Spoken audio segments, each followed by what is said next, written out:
Seems like Unruly Boss is in hot water after the Unruly Fest shenanigans last month. So, buckle up, because Popcaan is fully lawyered up and ready for a court battle. The dancehall maestro has entrusted his legal matters to none other than Bert Samuels, who's apparently in total control of this wild ride. Popcaan got a court date set for January 10th, and things are heating up. The police dropped the bomb, confirming several charges against Popcaan, aka Andrae Sutherland. We're talking indecent language, disorderly conduct, abusive language in public, threats to the boys in blue, and breaches of the Noise Abatement Act. It's a legal buffet. Popcaan lawyer, Samuels, ain't thrilled about the situation. He's firing shots, questioning when our reggae heroes will get a fair shake at doing their thing without all this legal drama.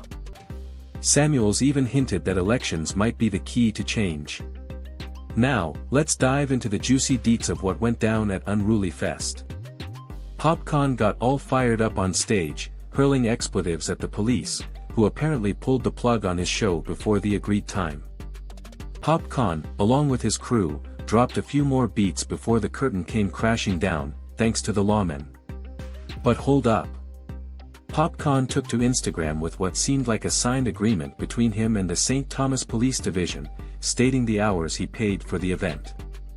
The 2023 Unruly Fest boasted a killer lineup, featuring Skillabang, Joshi Chronic Law, Protoj, Gavanna, Sean Paul, and even a surprise appearance from rapper Quavo. Drop those comments below. Do you think Popcaan is getting a raw deal, or did he push it too far at Unruly Fest? Is it time for brand Jamaica and reggae to have a free space in every parish, as Samuel suggests? Hit that like button, share your thoughts.